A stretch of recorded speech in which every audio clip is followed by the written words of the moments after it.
إن الحمد لله نحمده ونستعينه ونستغفره ونعوذ بالله من شرور أنفسنا وسيئات أعمالنا من يهده الله فلا مضل له ومن يضلل فلا هادي له وأشهد أن لا إله إلا الله وحده لا شريك له وأشهد أن محمدًا عبده ورسوله يا أيها الذين آمنوا اتقوا الله حق تقاته ولا تموتن إلا وأنتم مسلمون يا أيها الناس اتقوا ربكم الذي خلقكم من نفس واحدة وخلق منها زوجها وبث منهما رجالا كثيرا ونساء واتقوا الله الذي تساءلون به والأرحام إن الله كان عليكم رقيبا يا أيها الذين آمنوا اتقوا الله وقولوا قولا سديدا يصلح لكم أعمالكم ويغفر لكم ذنوبكم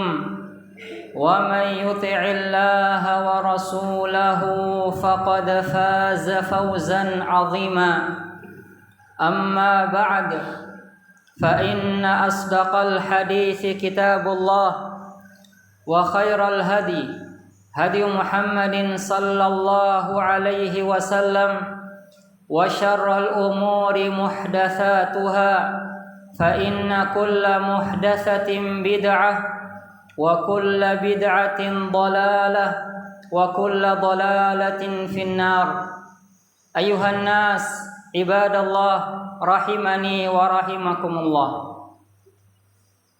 Sungguh Allah Subhanahu wa taala telah menyebutkan bahwasanya sebaik-baik kisah adalah kisah yang Allah Subhanahu wa taala sebutkan di dalam Al-Qur'anul Karim.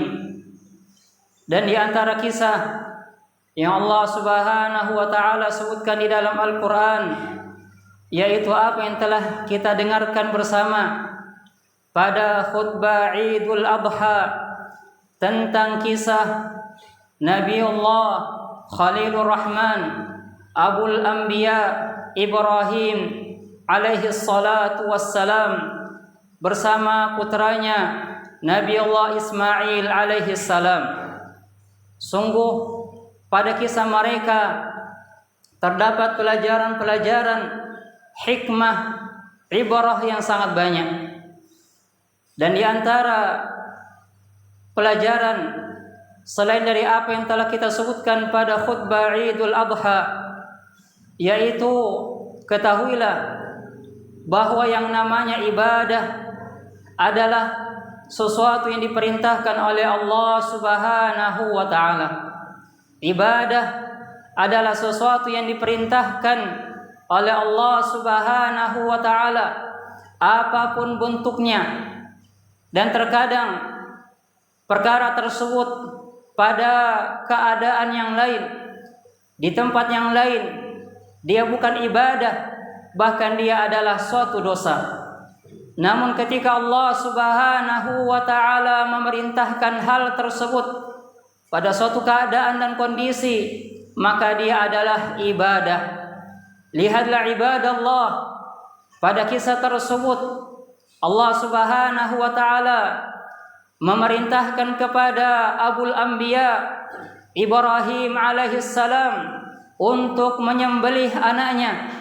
Dan telah kita ketahui bersama bahwasanya qatlul walad, membunuh anak, ini adalah dosa besar di antara perkara yang diharamkan oleh Allah Subhanahu wa taala. Namun ketika Allah Subhanahu wa taala memerintahkan hal tersebut, maka dia adalah ibadah yang wajib bagi seorang hamba untuk menunaikannya, wajib bagi hamba untuk melaksanakannya. Lihatlah dalam contoh yang lain, Allah Subhanahu wa taala memerintahkan kepada para malaikat dan iblis untuk sujud kepada abuna Adam alaihi salam, dan telah kita ketahui bahwasanya sujud kepada selain Allah Subhanahu wa taala adalah sesuatu yang terlarang. Namun ketika hal tersebut adalah perintah dari Allah Subhanahu wa taala, Allah Subhanahu wa taala memerintahkan kepada hamba-hambanya dan makhluknya ketiga itu, yaitu para malaikat dan iblis, untuk sujud kepada Adam alaihi salam sebagai bentuk pemuliaan kepada bapa kita Adam alaihi salam. Allah Subhanahu wa taala menjadikan itu adalah suatu ibadah. Wa idz qulna lil malaikati isjudu li Adam, dan ingatlah ketika kami memerintahkan kepada malaikat dan iblis untuk sujud kepada Adam, fasajadu illa iblis, maka seluruhnya sujud kepada bapa kita Adam alaihissalam sebagai bentuk ketaatan kepada Allah Subhanahu wa taala. Fasajadu illa iblis aba wastakbara wa kana minal kafirin, kecuali iblis laknatullahi alaih enggan dan membangkang untuk tunduk kepada perintah Allah Subhanahu wa taala, sehingga iblis termasuk orang-orang yang kafir. Begitu pula ikhwani fiddin, contoh yang lain yang berkaitan tentang hal tersebut, yaitu ketika Allah Subhanahu wa taala memerintahkan kepada Bani Israel setelah mereka melakukan beberapa perjanjian kepada Allah Subhanahu wa taala dan mereka ingin bertobat kepada Allah Subhanahu wa taala, maka Allah Subhanahu wa taala memerintahkan mereka untuk saling membunuh satu dengan yang lainnya. Allah Subhanahu wa taala berfirman di dalam Al-Qur'anul Karim, "Faqtulu anfusakum dzalikum khairul lakum 'inda bari'ikum fataba 'alaikum innahu huwat tawwabur rahim." Allah Subhanahu wa taala mengatakan, maka hendaklah kalian saling membunuh satu dengan yang lainnya. Yang demikian tersebut jauh lebih baik di sisi Allah Subhanahu wa taala, sehingga Allah Subhanahu wa taala akan menerima taubat-taubat kalian. Sehingga ibadallah rahimani wa rahimakumullah, ketahuilah bahwasanya ibadah adalah apa saja yang diperintahkan oleh Allah Subhanahu wa taala. Maka ketika dia adalah sesuatu yang diperintahkan oleh Rabb kita, oleh Allah Subhanahu wa taala, kewajiban kita adalah taat, tunduk dan patuh kepada perintah Allah Subhanahu wa taala. Ibadallah rahimani wa rahimakumullah. Kemudian di antara faedah pelajaran yang dapat kita ambil dari kisah tersebut, bahwasanya Allah Subhanahu wa taala memiliki rahmat yang sangat luas kepada hamba-hambanya. Allah Subhanahu wa taala memberikan kemudahan-kemudahan dan kebaikan yang sangat banyak kepada hamba-hambanya, dan di antaranya yaitu ketika seseorang telah bertekad kuat untuk melakukan suatu amalan, suatu perbuatan, ketika dia telah memiliki tekad yang bulat dan kuat untuk melakukan suatu ibadah, maka Allah Subhanahu wa taala telah mencatat di sisinya sebagai suatu kebaikan, sebagai suatu pahala. Lihatlah Ibrahim alaihissalam, ketika Ibrahim benar-benar ingin menyembelih putranya Ismail, beliau alaihissalatu wassalam telah membaringkan putranya dan benar-benar ingin menyembelih putranya. Maka Allah Subhanahu wa taala mengatakan kepada Ibrahim alaihissalam, "Wa nadainahu ya Ibrahim qad saddaqata ru'ya," dan kami memanggil wahai Ibrahim, engkau benar-benar telah mewujudkan perintah Allah Subhanahu wa taala. Inna kadzalika najzil muhsinin. Di dalam hadis qudsi Allah Subhanahu wa taala berfirman, "Faman hamma bihasanatin falam ya'malha." Siapa yang berniat, bertekad kuat untuk melakukan suatu ibadah, falam ya'malha, lalu tiba-tiba dia terhalangi untuk melakukan ibadah tersebut kataballahu indahu hasanah kamilah. Allah Subhanahu wa taala menetapkan untuknya satu pahala sempurna. Lihatlah ibadallah, ketika seseorang telah berniat untuk melakukan ketaatan kepada Allah Subhanahu wa taala, lalu dia terhalangi dari melakukan ibadah tersebut, maka Allah Subhanahu wa taala menetapkan untuknya pahala sempurna. Wa in hamma bihasanatin fa'amilaha, dan kalau dia bertekad, berniat melakukan suatu ibadah, satu amalan, lalu dia benar-benar melakukan amalan tersebut, mewujudkan amalan tersebut, katabahallahu 10 hasanatin ila 700 dhifin ila adhafin katsirah. Allah Subhanahu wa taala mengatakan, maka orang tersebut akan dituliskan untuknya 10 pahala sampai 700 kali lipat, sampai dilipat gandakan oleh Allah Subhanahu wa taala. Sehingga ibadah Allah, ketika seseorang melakukan atau meniatkan suatu kebaikan, lalu dia terhalangi dari melakukan kebaikan tersebut, maka ketahuilah bahwasanya sungguh Allah Subhanahu wa taala telah mencatat di sisimu suatu kebaikan, dan ini adalah rahmat, tanda yang menunjukkan besarnya rahmat Allah Subhanahu wa taala kepada hamba-hambanya.